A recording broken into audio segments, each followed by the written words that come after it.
A zero-star recruit despite averaging 300 yards per game in high school. Zero college offers one day, a week later he's getting 10 to 12 calls a day. From sleeping with his dad in a car to NFL stardom, this is how Josh Jacobs went from homeless to one of the top running backs in the NFL. His parents split when he was 8. He moved in with his father, Marty, and at the time he was moving into a new apartment. So they had to sleep on couches and eventually Marty's car. A few months later, Marty would win custody of his 3 brothers and sister. Living in a 2-bedroom apartment, Marty had to figure out how to provide for these 5 kids. But then the 2008 crash hit, and his dad lost his job and they couldn't afford rent. That would force them to live in motels, sometimes in his car, and eat rice and ramens for 2 years. Faced with no money and kids to take care of, the opportunity to sell drugs arose. But Marty always said, "It's hard work and perseverance that gets rewarded, not shortcuts." After a couple years of this struggle, his dad was able to get a home and they finally had a place to live. Although money would continue to be tight, and the area was rough. Gunshots, helicopters hovering, drug dealers, that was all the norm.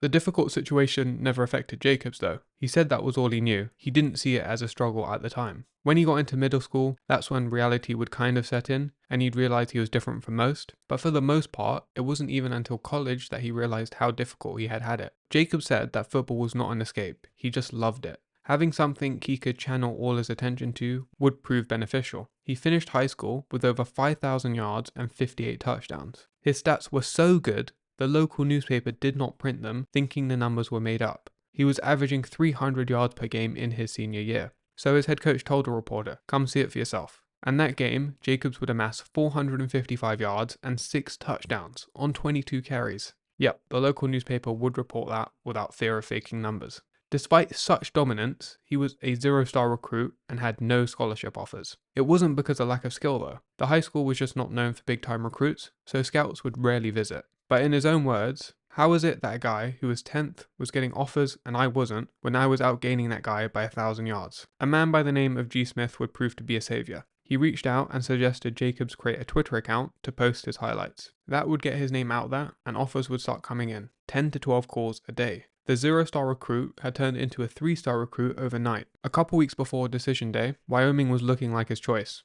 But then Alabama called, and he knew where he was going. Jacobs was not even thinking about the NFL at the time. He just wanted to compete with the best college players. Despite a fairly productive freshman year, he was not as productive in year 2. He got injured a few games and saw less playing time. Well, it turned out he was playing on a broken ankle for a chunk of that season. He was also not the primary back. The workload would always be split. Yet he excelled when he played. After his sophomore year, he considered transferring, feeling overlooked, but he remembered his dad's advice. It's hard work and perseverance that gets rewarded. So he'd stick the course and excel in his junior year. His breakout game would come against Mississippi State when he rushed for 97 yards. Then he had his flu game, a prerequisite for the greats. Despite being really sick the whole week, in the SEC championship game, Jacobs rushed 8 times for 83 yards and 2 touchdowns and 1 MVP. Each time he came to the sideline, they'd have IVs and an oxygen mask ready. Despite the NFL being an afterthought for most of his college career, this game was proof for him he could make it. And then his performance in the Orange Bowl with a highlight touchdown where he trucks the safety into oblivion got everybody's attention.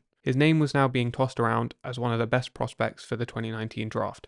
His versatility was also attractive to NFL teams. As well as being a powerful runner, he could play wide or in the slot, contribute on special teams, and even throw the ball, as he did at Alabama during Wildcat formations. Despite the injury in his sophomore year, he was still pretty durable, and because he split carries with other backs, he remained relatively healthy. Jacob has also been described as an angry runner. Well, this is probably why. I run for my pops, the man who sacrificed so much and worked so hard to provide for me. I run for my 3-year-old son, Braxton. I run for my sister and my 3 brothers. I run for everybody who has ever supported me, anyone who's ever doubted me, and for anyone out there living on white rice and ramen noodles. In his NFL debut, he became the first player since LaDainian Tomlinson in 2001 with at least 100 yards and 2 rushing touchdowns. Despite playing for a struggling Raiders team, Jacobs has had some great seasons. He would finish second in voting for Offensive Rookie of the Year and led the league in rushing yards in 2022.